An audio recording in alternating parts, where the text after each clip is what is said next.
La question sécuritaire reste aujourd'hui l'un des défis majeurs du Burkina Faso. Face à la montée du terrorisme, au déplacement massif de population et aux attentes pressantes du peuple burkinabé, chaque prise de parole des autorités est scrutée avec attention.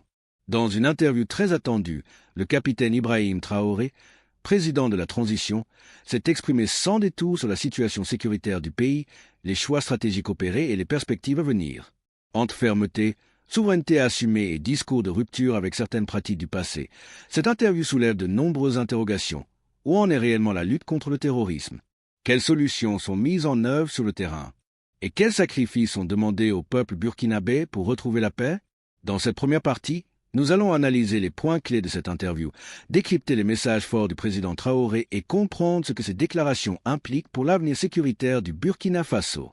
Surtout abonne-toi et clique sur la cloche de notification pour ne rien rater de l'actualité burkinabé.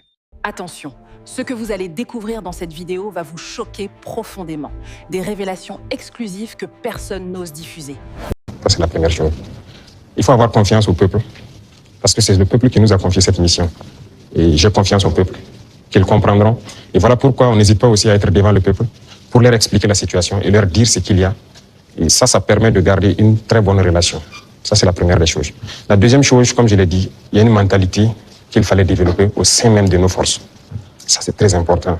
Actuellement, cette mentalité-là, les gens comprennent pourquoi ils se battent. Vous prenez, il y a quelques années de cela, plusieurs officiers sur le terrain ne savent pas pourquoi ils se battent. Mais si nous savons pourquoi nous nous battons, qui nous avons en face et pourquoi il y a cette pression, les gens comprennent mieux. Et voilà pourquoi nous avons même créé tout de suite l'Institut, l'école supérieure militaire, pour que nous puissions former nous-mêmes nos militaires et les mettre ce que nous voulons dans la tête.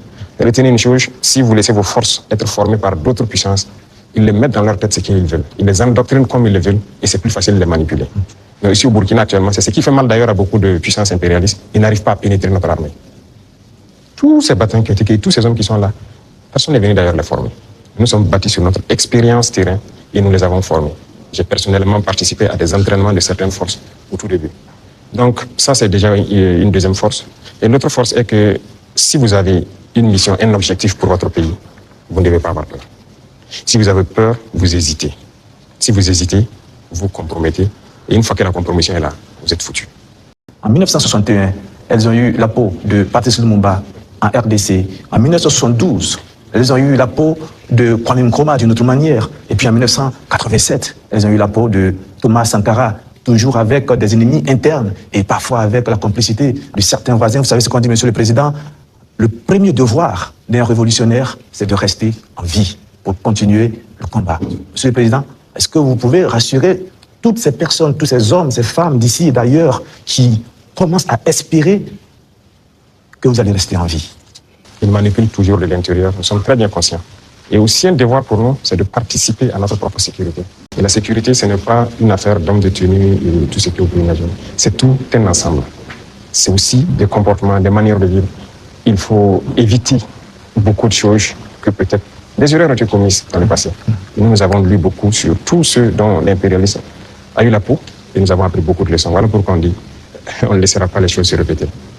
On anticipera, quitte à ce que les gens interprètent comme ils veulent, on va anticiper. Mais parce que nous avons compris le message, l'espoir qu'il y a, on fera tout pour anticiper toujours les actions de l'impérialisme. Alors, Monsieur le Président, je pense que quand vous décidez de faire la révolution, il faut vous apprêter à cette adversité. C'est une logique qu'ils nous encerclent. C'est logique qu'ils essaient de nous faire tomber. C'est logique. C'est comme je dis, c'est une bataille. Ils se battent pour leurs intérêts. Et c'est à nous, si on a décidé de faire la révolution, de tout mettre en œuvre pour que cet encerclement soit vaincu. Vous voyez, l'Afrique, on a l'habitude de ne pas avoir d'abord une armée forte. Il n'y a pas d'État s'il n'y a pas d'armée forte. Mais bon, c'était le système. Comme je l'ai dit une fois aux couleurs, ils sont venus nous flatter. Non, il ne faut pas vous armer. Même dernièrement, je pense qu'il y a dans une interview un général américain qui l'a dit encore que nos pays n'ont pas besoin d'être militarisés. C'est leur conception. Nous sommes comme des enfants, c'est eux qui doivent venir s'asseoir, faire la sécurité pour nous. Et beaucoup de pays sont dans cette situation. Ils ne construisent pas d'armée. Et quand la situation arrive, c'est le chaos. Nous sommes en train de construire une armée forte. Voilà pourquoi je dis on se bat en Burkinabé et on se forme en Burkinabé. Ça, c'est très important. Avant, c'est quoi? Chaque fois, les forces étrangères, tout le monde vient pour former vos soldats. On vous prend comme des moins que rien. Aujourd'hui, beaucoup de forces étrangères cherchent à venir s'entraîner avec nous. Vous n'allez pas imaginer. Les plus grandes puissances cherchent à venir s'entraîner avec nos soldats. Mais ce n'est pas juste l'entraînement. Ils veulent apprendre comment on fait, comment on procède, qui nous entraîne. Mais personne aujourd'hui ne sait comment les birs sont formés, comment on les entraîne, comment on les équipe. Pourquoi nous on croit que c'est les autres qui doivent venir nous former? Ils n'ont pas créé quelque chose. Ils ont réfléchi. Nous sommes dotés de cerveau. Donc il faut une armée puissante pour faire face à l'adversité. Ils vont continuer à nous encercler. Parce qu'il y aura toujours en Afrique des États comme ça, des chefs d'État comme ça qui vont autoriser. Parce qu'ils ont les mains liées, ils trahissent toujours. Ils vont accepter toujours que les impérialistes viennent chez eux pour attaquer leurs propres frères. Ça, si vous acceptez la révolution, vous devez partir avec ce concept. Ça va exister. Donc on n'y peut rien, on fait avec, mais c'est à nous de nous préparer pour que l'encerclement soit nul, qu'ils ne puissent jamais atteindre leur objectif. C'est tout. Donc on fait avec. Tout récemment, la CEDEAO a tenu un forum des chefs d'état-major général des armées d'Afrique. Le Mali et le Burkina Faso n'y étaient pas, mais le Niger, si. On sent un manque de solidarité, vous qui êtes au sommet de l'État. Qu'est-ce que vous pouvez nous dire? Bon, pas un manque de solidarité. Retenez que c'est une confédération, ce n'est pas une fédération. Sur certains aspects, on fait beaucoup de choses, en tout cas en tandem, mais dans la charte, il est dit que les pays peuvent décider des relations et de ce qu'ils peuvent faire. On ne peut pas dire à tel pays de ne pas collaborer avec tel pays, non. On n'est pas à cette étape d'abord. On est en train de consolider la confédération sur les aspects, un bon nombre d'aspects de développement, de défense et de diplomatie. Et après, on va passer à la fédération. Ce sont des étapes. Donc, le Niger peut participer à des rencontres. La confédération, on ne se ferme pas. On fait des ouvertures, on côtoie tout le monde. Nous sommes très panafricanistes. On est vraiment ouverts à l'intégration, à tout ce qu'il y a, mais avec des principes. Vous savez que je ne suis pas hypocrite. Il y a eu un malentendu, il y a eu un brouillard au début, mais aujourd'hui, je dois dire que je félicite beaucoup de médias pour leur travail professionnel. Il faut éviter de suivre le travail de l'impérialisme. Certes, beaucoup parmi vous ont été formés par eux. Hein. C'est ça, vous avez été à l'école du blanc, comme on aime le dire. C'est eux qui vous ont formé au journalisme. Donc moi, je ne vous en veux pas souvent quand les gens essaient de se comporter comme eux. Mais je parle pour que les gens prennent conscience qu'il s'agit de notre patrie. Regardez ce matin, par exemple, lisez les titres des journaux en France. Ils vous diront peut-être qu'il y a une mobilisation pour mettre la pression sur le Premier ministre. Ils ne vous diront pas qu'il y a eu une marche contre le pouvoir ou quelque chose. Mais si c'était au Burkina, vous direz qu'il y a une marche contre le pouvoir. Vous comprenez?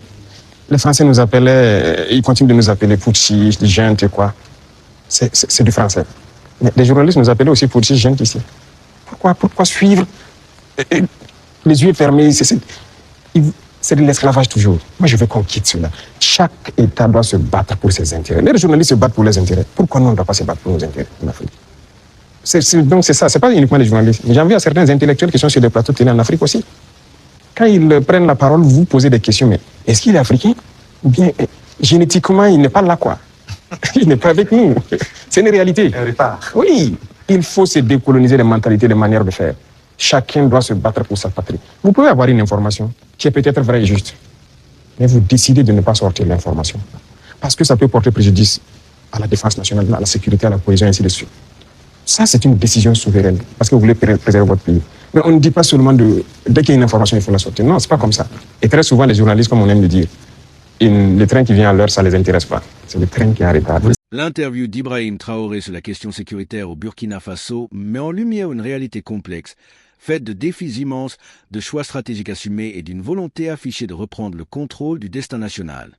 Au-delà des mots, ce sont désormais les actes et les résultats sur le terrain qui seront attendus par le peuple burkinabé, durement éprouvé par des années d'insécurité. Cette prise de parole rappelle que la lutte contre le terrorisme ne peut être ni instantanée ni isolée et qu'elle exige discipline, unité et sacrifice collectif. Reste à savoir si cette vision saura se traduire par une amélioration durable de la situation sécuritaire et par le retour progressif de la paix dans les zones touchées. Et vous, que pensez-vous des déclarations d'Ibrahim Traoré? Sa stratégie vous semble-t-elle crédible et réaliste? N'hésitez pas à partager votre avis en commentaire, à liker la vidéo et à vous abonner pour ne manquer aucune analyse sur l'actualité politique et sécuritaire en Afrique subsaharienne. La prochaine révélation arrive très bientôt et elle sera encore plus explosive. Merci de faire partie de ceux qui osent savoir. À très bientôt sur Terre d'Info.